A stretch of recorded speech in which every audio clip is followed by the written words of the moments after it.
Hey guys, this is Eric Vento. I'm here with Eric Robison on another podcast for Government to Private. Today, we're going to be talking about Eric's journey from law enforcement to the corporate security side of the house.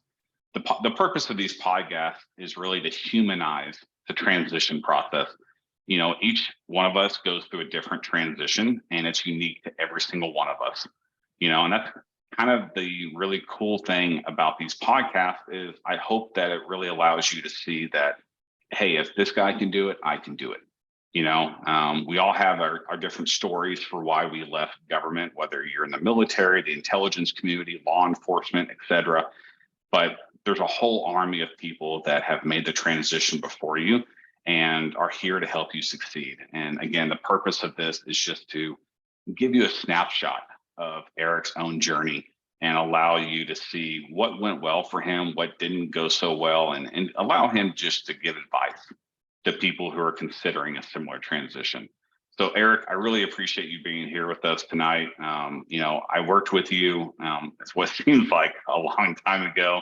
You successfully made the transition from law enforcement to corporate. And I just really, really appreciate you being here with us tonight and just being willing to share your story. Thank you. I really appreciate you having me. And you were definitely one of my biggest cheerleaders along the way from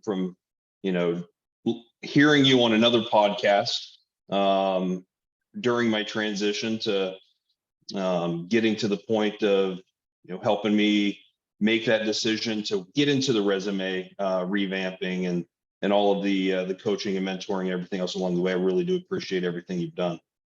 Absolutely. Well, we've definitely come full circle now, brother. From watching me on another podcast to now you participating, on a podcast of your own, it's definitely come full circle. So why don't you give us a little bit of background about, where you came from, what your career was like, what kind of positions that you held, and, kind of ended off with, what prompted your transition out of law enforcement? Sure. So originally born and raised in Appalachia, portion up in the mountains of Maryland. Straight out of high school, went into the United States Army, went into the intelligence field within the military. His first station was in Korea, left Korea, ended up in Fort Lewis, Washington, where I was stationed there for 5 years. Ended up doing a tour in Iraq back in 2004. Got there, was assigned as an intelligence position, but a dignitary position or a dignitary protection position popped up. So I was fortunate enough to be able to do some EP work for some significant principals back in 2004. Still had the mind for computers and for the intelligence side, but I wasn't quite ready to sit down behind a computer and kind of give that adrenaline rush up yet. So I, from Baghdad, applied to a police department in Washington State. I knew my ETS date was coming up. So it was kind of a whirlwind speed fest. It was October of 04. I put in my application, got home from Iraq in late December of 04, beginning of January of 05, I was testing. And near the end of February of 05, I had a job. So, from the desert to getting ready for the academy was about a 2-month process. So the transition felt like it was surreal. But the transition between military and law enforcement is actually a very easy, seamless, the two careers almost go together. So I ended up working for a city police department in Washington State, starting in early 2005, worked about 10 years in a patrol setting. After many attempts to try to get into our special investigations unit, I was finally picked. I went 1 foot in the door into the unit, and then my other foot out a side door to a federal task force that I was had a lot of really good experiences working on a federal task force for about 18 months before that position was brought back to the department. Finished out 5 years in narcotics and in special investigations. and then got promoted to detective. Was fortunate to work on some very, very good teams with some very, very good people. We thought we were making a difference, and we were making some really good headway. But it got to a point where it was just not necessarily for me anymore. The dynamic for in an 18-year time frame, it really changed. It really went from being the passion and being what the calling was to kind of that uncertainty. Around that time, my father had passed away, and we had come back over here to Georgia, where I now live. So we decided to make the leap and kind of look at leaving law enforcement and moving across the country. I was fortunate enough to have enough leave saved up that I was able to have a little bit of a cushion, a little bit of a soft landing pad during the transition, which I highly recommend if it's possible. Don't just, not to use a younger generation's term, but YOLO it. And that's kind of what I did is I said, I'm leaving. I sold my house in Washington. We packed everything up into 2 pods. I packed the Jeep up and drove across the country and started looking for a job when I got here. So I was fortunate to have family here in Georgia that we were able to stay with while, looking for the next career and, looking for another house. And so I was fortunate. I was very, very fortunate to have saved up some leave time to be able to burn. And was fortunate to have a family member on the other side that was able to kind of provide a shelter while we were, trying to make that next step. Awesome. That is quite the story, my friend. Especially the no backup option, just selling everything, moving, to another, location across the country and just kind of hoping for the best, that takes a lot of guts, but, obviously it worked out well for you. And, the military to law enforcement transition, I'm glad you brought that up because, obviously when we're in the military or when we're in law enforcement, we're looking for parallels, to our work because that makes it a much softer landing. And, doing EP work in the military and going down range and outside the wire and all the different buzzwords that we can come up with, it just makes that transition to law enforcement, which is a very similar paramilitary environment to what we're used to, that much more palatable, So once you and your family got to Georgia, what was next? What did you start to do? How did you start to kind of define what the next step would look like? Well, when I left Washington, I thought, oh, corporate security, it's a one size fits all. I know everything I could possibly know. Thinking it's EP work or it's one thing or another, but you don't really understand how vast corporate security really is. So on my trek from the northwest corner of the country to the southeast corner, I had a lot of time to listen to some audiobooks and some podcasts. So our friend Carlos Francisco, the corporate translator or corporate security translator, who was another huge influence on my journey. I listened to his book first, and then I found that he actually had a podcast. And you were one of the guests. So you really resonated with me, especially both of us having that prior law enforcement background and listening how you made it and you made that transition. It was inspiring, and it was the ability to realize, okay, I'm not alone.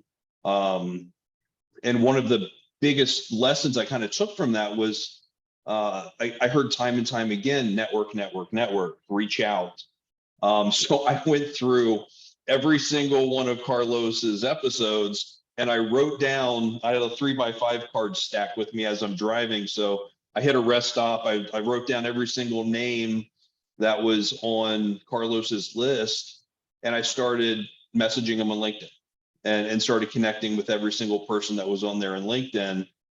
And I would say a good 80% wrote back or responded and is willing to have a conversation, willing to talk, willing to kind of be that, provide that guidance. And so that was a huge help. I reached out to you. Obviously, we connected. We've hit it off, I think, since day one. Pretty much.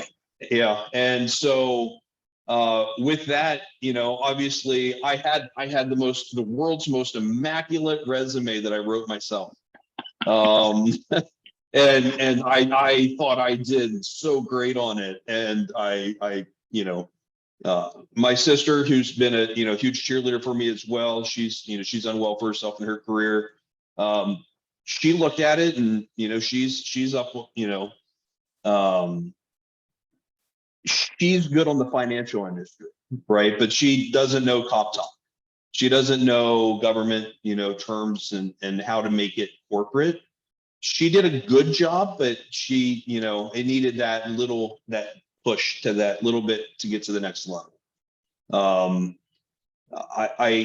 to plug your services, but it was the best money I've spent in my transition by far.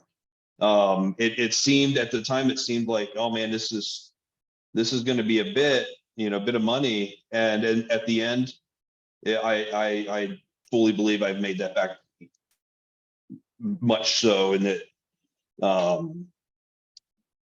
not working, at a fast food restaurant, trying to figure out where I'm going next. Not to diminish that. Both of my kids are working at fast food places, and they're learning great things. So, but yeah, I would say definitely the networking has been absolutely huge. Another great piece of advice that I received along the way: don't reach out and ask for a job.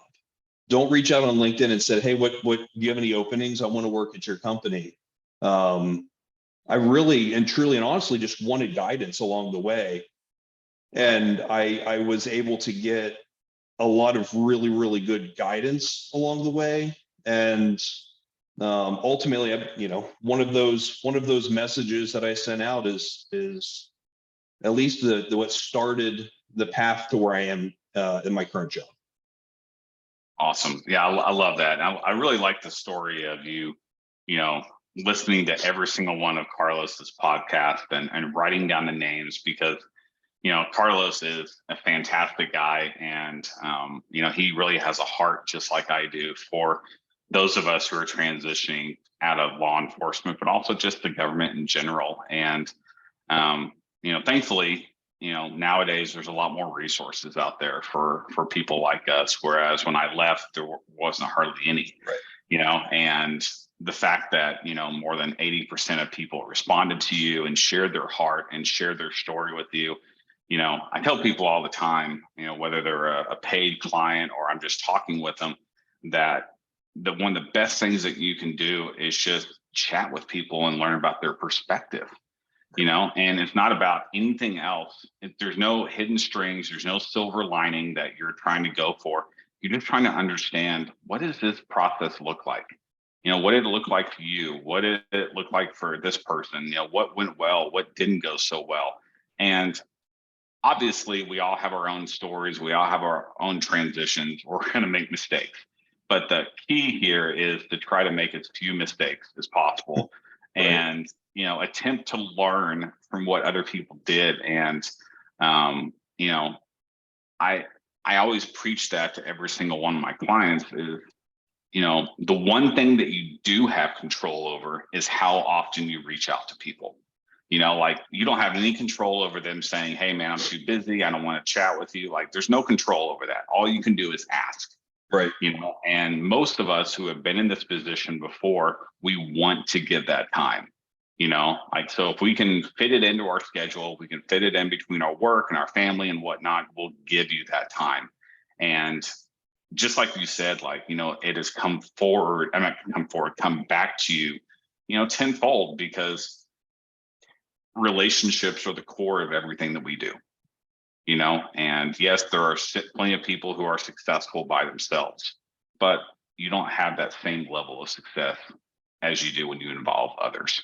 Correct. And, now every single one of those people that you involved is part of your journey, it's part of your story. And, speaking for myself, probably 50% of the people that I initially talked to don't end up signing up for services with me, which is totally fine. That's not the purpose of it anyway. But they always come back down the road and say, hey, man, just want to let you know, like, your advice really stuck with me, or I took your advice and I parlayed it into X, and I was able to reach out and find a connection. And now I'm working for a great company. Thank you. And so, some of the best things that we can do is give of ourselves willingly without any expectation of return, and so I really appreciate you sharing that story. And, shout out to Carlos Francisco, the corporate security translator. Like Eric mentioned, if you haven't checked out his book, how to get into corporate security, please do so. So now talk to me about, now that you've done all the networking and you're firmly entrenched with chatting with other people, what were some of the steps that you took outside of that to get your current job? So aside from reaching out and asking for guidance, obviously there is the obvious applying for jobs, putting your resume out there, fine tuning your resume. I honestly have to say, out of all of the jobs that I applied to over what felt like forever, applying for jobs, the current job that I have, I honestly put more effort into this job, and the resume, and I sent a 30, 60, 90-day plan of what the goals I would like to obtain, to the best of my ability, not necessarily knowing 100% what that job entailed, but I was enthused about the job. I was enthused to work there. I met with who are now my peers, and had conversations with them, and every single one of them I wanted to work with after the interviews that I had. Because in as much as I thought I wanted to work with them in a hour-long interview, now I know that I want to work with them, and the amount of knowledge and professionalism that I can gain from them is immense. We run more on the lean side, so there is a lot more work to go around, which is definitely building all of our skill sets a lot quicker. But just the immense amount of knowledge and corporate experience and subject matter expertise that I have around me is mind-blowing at times. So all of that to get back to, I put out this 30, 60, 90-day plan of what I wanted, or I thought I was going to do, before I really knew 100% what I was going to be tasked with. But again, I tailored the resume, the cover letter, the communication, everything about this. I spent more time on this position than I did to others. So I guess my recommendation, don't shotgun blast resumes out there and hope that one sticks. I see on LinkedIn far too often people will say, well, I have 500 applications out there and I'm not getting a bite on anything. And I wonder, how is it possible that somebody is putting 500 resumes out there, and they're tailoring? How are they making it to be the place they want to be? Or is it just LinkedIn apply and they're just blasting and hoping that something sticks? Especially in the tech industry, there's been, unfortunately, so many layoffs in the tech industry that there's a lot of competition. Somebody's really got to dial it down and make it very personal to what they want, and not just hope for the best. So tailoring to that specific job that you want, I think, is very important. Yeah, absolutely. And I really appreciate you bringing that up, because I think that's a problem for so many people out there, whether you're transitioning or not, and I do see those posts all the time and I just cringe, just because I consistently tell every single person I chat with, the job description is like a roadmap. That's the company telling you, this is what we're looking for, and so you can either spend 30 to 40 minutes filling out a job application through Workday meticulously, or you could spend 30 to 45 minutes meticulously tailoring your resume to tell them, this is exactly how I align to the requirements that you are looking for. This is why I think I would be a good fit. Right. And you combine that with the reaching out to people, the networking, the relationship building, and in my opinion, at least, that is a force to be reckoned with. Because again, just put yourself in the hiring manager, the recruiter's shoes. You have two resumes side by side. One is the shotgun blast of every single person's, or all of your experience going back 15 years. And then the other one is a step-by-step guide on how well that experience matches your job description. Well, I know which one I'm going to go with, or I know which one I'm going to give first preference to. Right. And again, I get the frustration. I understand I'm just so tired of applying. I'm just going to send this off. But it's like, we also need to recognize that we're kind of shooting ourselves in the foot here, because if you just have that spray and pray approach, if you will, then you're just banking on someone noticing and reading between the lines and just giving you a shot, and when I'm looking for a job and I'm responsible for providing for my family, I like to have a little better odds than that. So I really appreciate you saying that, and I hope that whoever watches this and may be experiencing the same frustration, the same turmoil, chooses to take that into account. I know this is your first corporate job out of law enforcement and the military. So what has been one of the most surprising things about working in the corporate world since you've been doing it? I mean, that's a really good question. I didn't prep you for this ahead of time. You did not. No. So,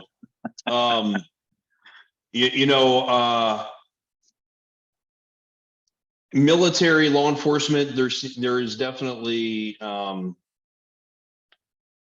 little bit more, and I hate to say this, but lackadaisical attitude at times, and a little bit more job security, a little bit more, oh, I'm in a union, or not really worried about what comes next.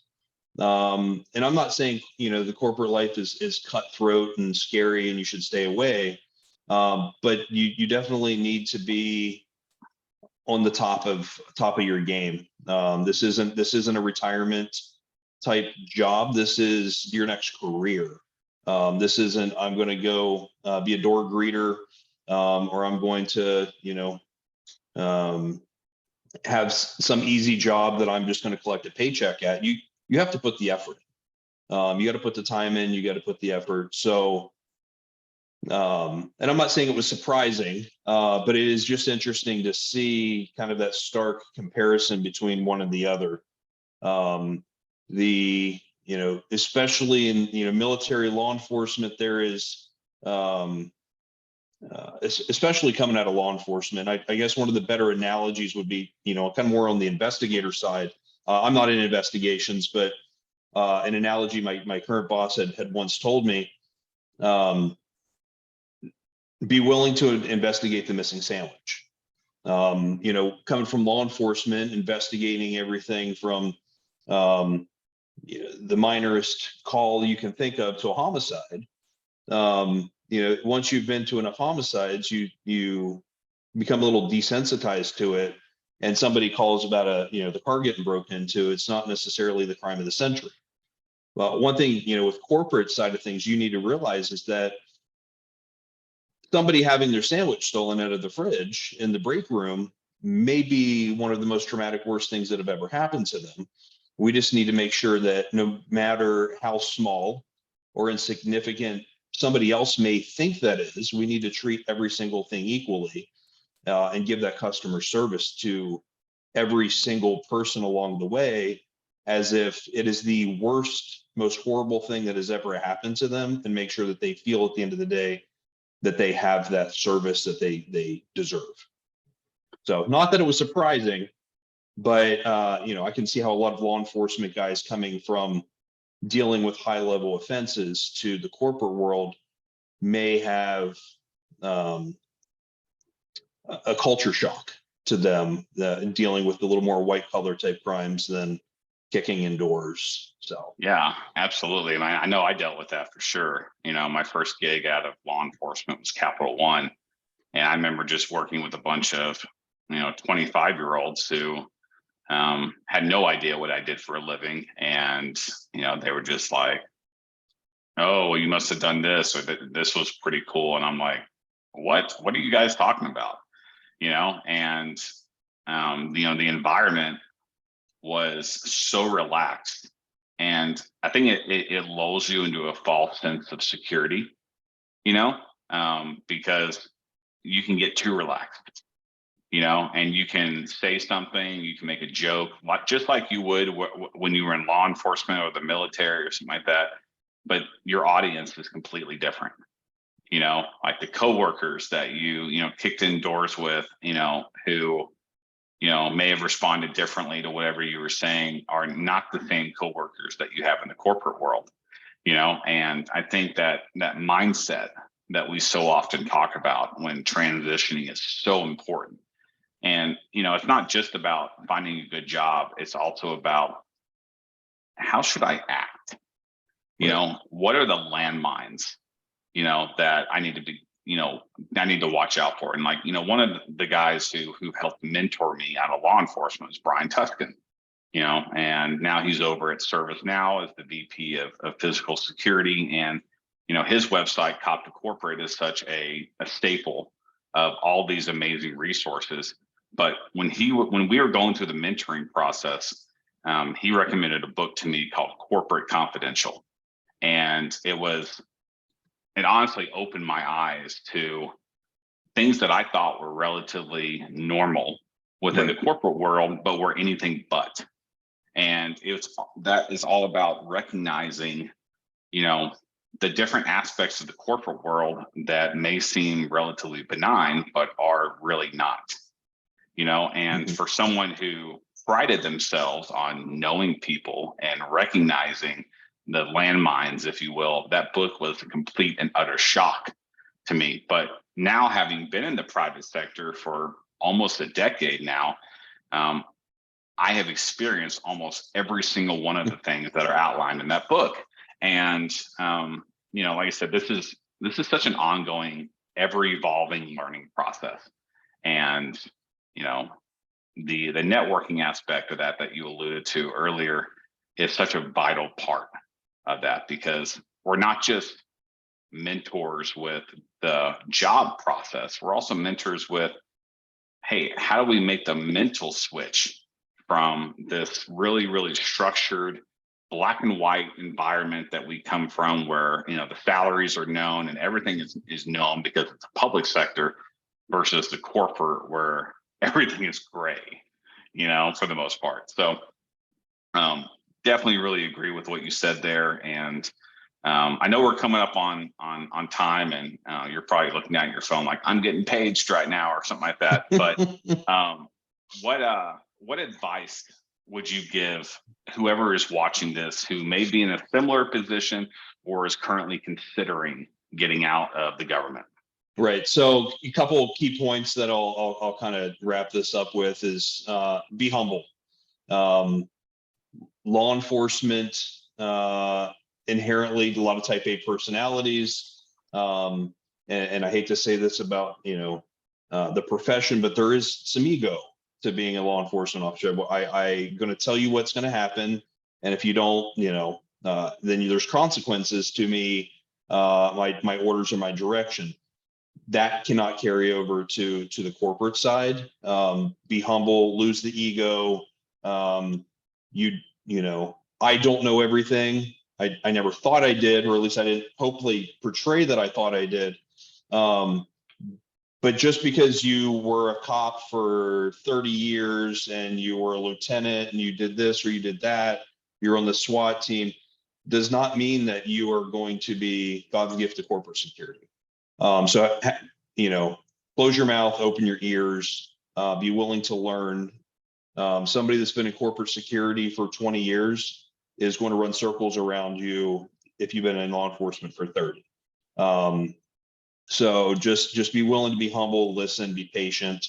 Not only be patient in the once you're at the job, but even going to get the job, be patient. Yeah, we think, oh, I've done this, I've done that. My resume is stellar until you have somebody else look at it and they tell you it's not. But just be patient. It's not going to take a week to find a job. I think when I really started buckling down and putting in applications to the time I finally had a job offer was about a 6-month process. And I'd heard time and time and time again, start planning 2 years out. Well, I didn't hear that until I'd already said I'm out. And I was already driving across the country here in Carlos Francisco and all of his, wonderful guests saying you need to be planning 2 years out. Well, I think we need to do a better message to get that out to who's there currently, who may be at 18 years looking to get out of 20, or at 28 years looking to get out of 30. And really pushing that out. But departments, I really don't think are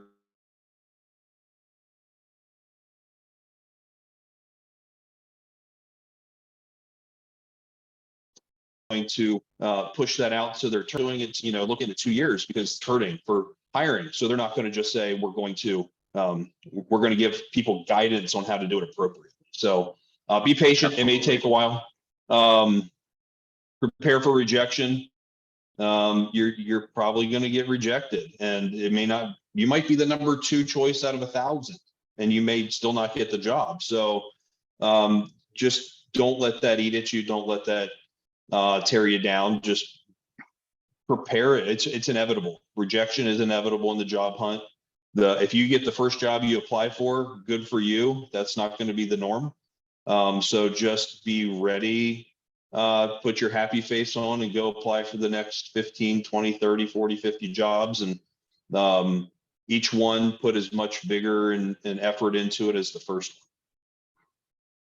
one. Words to live by, brother. Words to live by. Eric, thank you so much for joining us tonight. And thank you for your vulnerability and your openness. And best of luck to you in your current role. Thank you. Thank you. Thanks, Eric. I appreciate it.